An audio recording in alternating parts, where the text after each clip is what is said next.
اللہ رب العزت کی بارگاہ میں جب حضرت سیدنا صدیق اکبر رضی اللہ تعالیٰ عنہ حاضر ہو کر نماز ادا کرتے تھے تو نماز کا جب قیام کرتے تھے تو ایسے لگتا تھا جیسے ایک نیزہ زمین کے اندر گاڑ دیا جاتا ہے، تو اس نیزے کے اندر جیسے کوئی حرکت نہیں ہوتی، بالکل سیدھا کھڑا رہتا ہے۔ یہ جناب صدیق اکبر کی نماز تھی۔ ایک نماز ہماری بھی ہے کہ نماز کے دوران سکون نہیں ہوتا، نماز کے دوران خشیت الہی نہیں ہوتی، نہ ظاہری طور پر اور نہ باطنی طور پر۔ جناب صدیق اکبر رضی اللہ تعالیٰ عنہ نے ایک فارس کے نوجوان کو نماز پڑھتے ہوئے دیکھا کہ وہ نماز پڑھتے پڑھتے کبھی دائیں دیکھ رہا تھا، کبھی بائیں دیکھ رہا تھا، کبھی اوپر دیکھ رہا تھا۔ تو حضرت سیدنا صدیق اکبر نے فرمایا کہ اگر فارس کا بادشاہ اس کو کوئی دانے دیتا تو اس کا ایک دانہ بھی یہ ضائع نہ کرتا، یعنی اللہ تعالیٰ کی بارگاہ میں حاضر ہو کر اس کو یہ خیال نہیں آ رہا کہ میں کس کے سامنے کھڑا ہوں، تو فارس کا بادشاہ اگر اس کو دانے دیتا تو اس دانوں کو حاصل کرتے ہوئے ایک دانہ بھی ضائع نہ کرتا۔ آپ کا اشارہ تھا کہ یہ نماز ضائع کر رہا ہے۔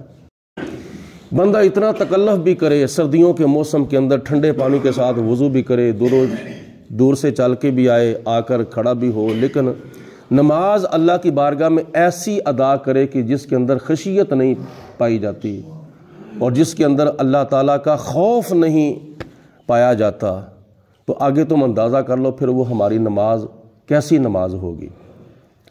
جناب حضرت سیدنا صدیق اکبر کی نماز ایسی نماز ہوتی تھی جس کو مقام احسان حاصل ہوتا تھا۔ مقام احسان کیا ہے؟ حدیث پاک میں آتا ہے، نبی پاک علیہ الصلوۃ والسلام نے فرمایا کہ اگر تم سے ہو سکے اللہ کی بارگاہ میں حاضر ہو کر تم سے ہو سکے تو یہ کیفیت اپنے اندر پیدا کرو کہ میں اللہ کو دیکھ رہا ہوں۔ اللہ تعالیٰ کی ذات ہمیں نظر تو نہیں آتی، ہماری آنکھیں تو اس قابل نہیں ہیں کہ اللہ تعالیٰ کو دیکھ سکیں۔ اللہ تعالیٰ دکھانے پر قادر تو ہے لیکن ہم دیکھنے کے قابل نہیں ہیں۔ حضرت موسیٰ علیہ السلام کو اللہ پاک نے کوہ طور پر فرمایا تھا، قال لن ترانی، اے پیارے موسیٰ تم نہیں دیکھ سکتے، مجھے کون دیکھ سکتا ہے؟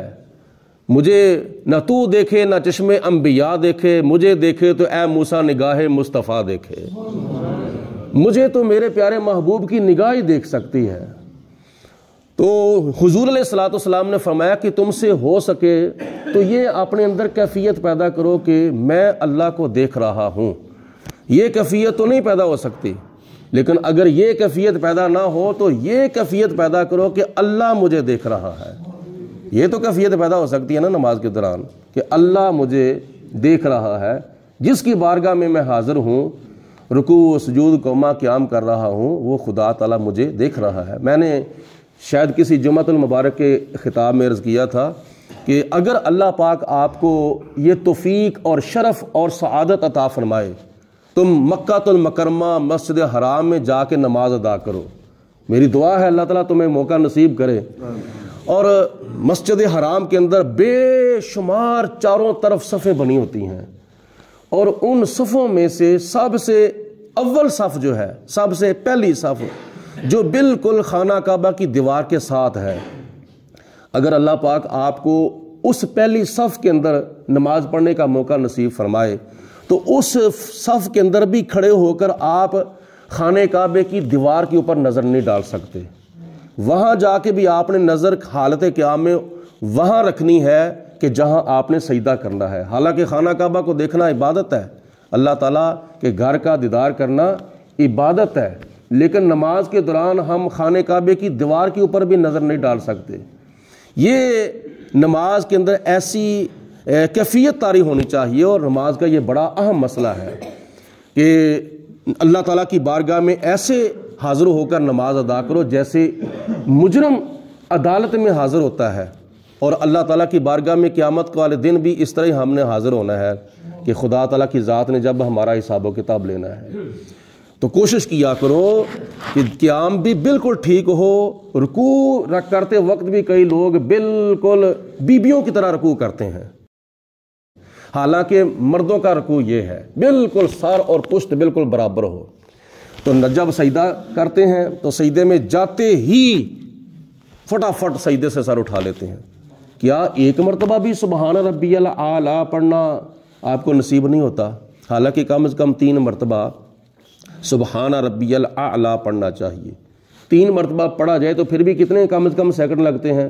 سبحان ربی الاعلیٰ، سبحان ربی الاعلیٰ، سبحان ربی الاعلیٰ، یہ کم از کم 10 سیکنڈ تو لگتے ہیں نا، 10 سیکنڈ۔ اگر 1 سیکنڈ بس کا بھی سجدہ نہ ہو، 1 سیکنڈ کے اندر ہی سر سجدے کے اندر رکھ کے بندہ اٹھا لے تو پھر اس نے کیا پڑھا ہے سجدے کے اندر؟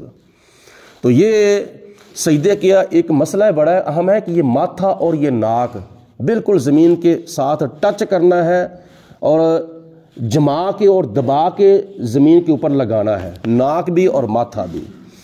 تو سجدے کے دوران ایک اور مسئلہ ہے کہ دونوں پاؤں کی جو انگلیاں ہیں نا ان کے پیڑ زمین کے ساتھ دبا کے لگانے ہیں۔ دونوں پاؤں سجدے سے سر اٹھانے سے پہلے اگر دونوں پاؤں زمین سے اٹھ جائیں گے تو نماز ٹوٹ جائے گی، اس کو نماز دوبارہ پڑھنی پڑے گی۔ تو جب سجدہ مکمل ہو جائے تو پھر بایاں پاؤں اٹھا کے اس کو بچھا لیا جائے، اس کے اوپر بیٹھا جائے اور دایاں پاؤں بالکل جو ہے وہ کھڑا رکھا جائے۔ تو یہ نماز کی کیفیات ہیں۔ جناب صدیق اکبر رضی اللہ تعالیٰ عنہ کو مقام احسان حاصل ہوتا تھا نماز کے دوران، اور اگر آپ کی ظاہری خشیت الہی کا یہ مقام تھا تو پھر آپ کی باطنی خشیت الہی کا کیا مقام ہو گیا؟ خشیت الہی یعنی خشوع و خضوع نماز کے دوران بندے کے جسم کے اوپر بھی ہونا چاہیے اور بندے کے دل کے اندر بھی ہونا چاہیے۔ نبی پاک نے صلی اللہ علیہ وسلم صحابہ کرام کو فرماتے تھے میرے پیچھے رکوع و سجود صحیح کیا کرو، تم میں سے کئی لوگ رکوع و سجود صحیح نہیں کرتے اور میں دیکھتا ہوں تمہارے رکوعوں کو بھی اور تمہارے خشوعوں کو بھی۔ حضور علیہ الصلوۃ والسلام نے حدیث پاک بخاری شریف کی حدیث پاک 2 جملے استعمال فرمائے کہ میں تمہارے رکوعوں کو بھی دیکھتا ہوں، میں تمہارے خشوعوں کو بھی دیکھتا ہوں۔ پہلے نمبر پر تو بات یہ ہے کہ نبی پاک علیہ الصلوۃ والسلام کا چہرہ مبارک آگے ہوتا تھا اور ہمارا بھی چہرہ آگے ہوتا ہے، لیکن جب ہم آگے دیکھتے ہیں پیچھے نہیں دیکھ سکتے، جب پیچھے دیکھتے ہیں ہم آگے نہیں دیکھ سکتے۔ نبی پاک علیہ الصلوۃ والسلام بیک وقت آگے بھی دیکھ رہے ہیں اور پیچھے بھی دیکھ رہے ہیں، تبھی تو آپ فرماتے ہیں کہ میں تمہارے رکوعوں کو بھی دیکھتا ہوں، تمہارے خشوعوں کو بھی دیکھتا ہوں۔ اب رکوع کا تعلق ہے جسم کے اوپر، جسم کے ساتھ، یعنی بندہ رکوع کیسے کر رہا ہے، یہ بندے کے جسم کے اوپر رکوع جو ہے وہ نظر آتا ہے، لیکن خشوع کہاں ہوتا ہے؟ خشوع بندے کے دل میں ہوتا ہے۔ نبی پاک علیہ الصلوۃ والسلام تو ہمارے دلوں کی کیفیت کو بھی جانتے ہیں کہ ہمارے دل کے اندر کیا ہے، کون کون سے خیالات آ رہے ہیں۔ ایسے نماز ادا کرو، اللہ پاک کی ذات توفیق دے جو نماز اللہ تعالیٰ کی بارگاہ میں قبول ہو، مردود نہ ہو۔ اللہ عمل کرنے کی توفیق عطا فرمائے۔ صلاۃ و سلام علیک یا سیدی یا رسول اللہ وعلی آلک و صحبک یا سیدی یا صلاۃ و سلام علیک یا وعلی آلک و صحبک یا خاتم اللہم صلی علی سیدنا و مولانا محمد معدن الجود والکرم وآلہ وصحبہ وبارک وسلم۔ اللہم ربنا تقبل منا انک انت السمیع العلیم وارنا مناسکنا وتب علینا انک انت التواب الرحیم۔ الہی ہم تجھ سے دعا مانگتے ہیں، مریض گناہ ہیں شفا مانگتے ہیں۔ الہی بحق محمد رسول دعا گناہگاروں کی کرنا قبول۔